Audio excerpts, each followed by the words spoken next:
Good morning. Here's the latest, focusing on material developments. Globally, conflict and its economic spillovers remain the main driver of risk. Israel and Hezbollah have agreed to renew a ceasefire after heavy fighting in southern Lebanon raised fears the arrangement could collapse. Reporting indicates further strikes were still being recorded even as the ceasefire was announced, underscoring how fragile the situation remains. Markets reacted to the de-escalation signal.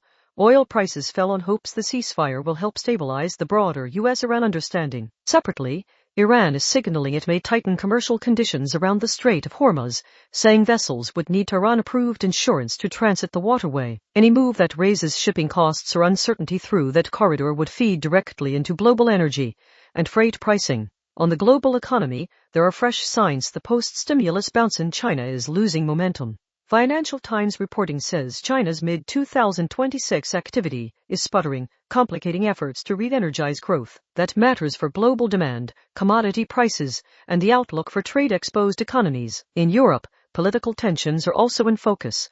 Italy's Prime Minister Giorgia Meloni has publicly rejected a claim by U.S. President Donald Trump that she begged for a photo, a spat that points to strain in what had been warmer ties and could add noise to G7 coordination at a sensitive time. On the technological revolution and artificial intelligence, the cultural debate is sharpening. South Korean director Yoon Sang-ho, best known for Train to Busan, is using his new film Colony to warn that AI systems could fold people into sameness and erode individuality. It's not policy, but it reflects a broader shift.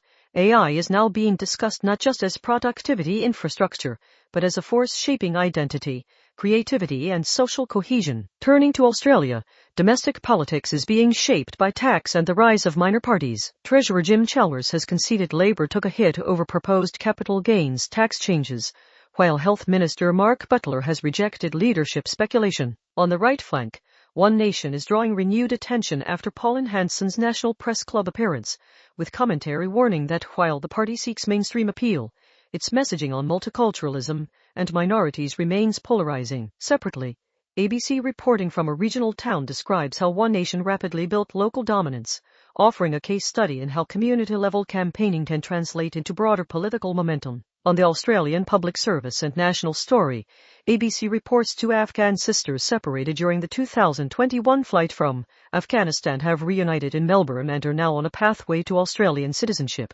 highlighting ongoing humanitarian and settlement pressures that flow through visa processing and support services. On health and technology at home, an Australian first surgical effort has enabled deaf baby twins to hear their mother's voice at the same time, a reminder of how advanced medical technology is translating into real-world outcomes. Finally, on security and extremism, ABC reports police are continuing to unravel the support network around Desi Freeman, with experts suggesting those who assisted may share similar ideology and investigation that could have implications for prevention and monitoring settings. That's the morning briefing.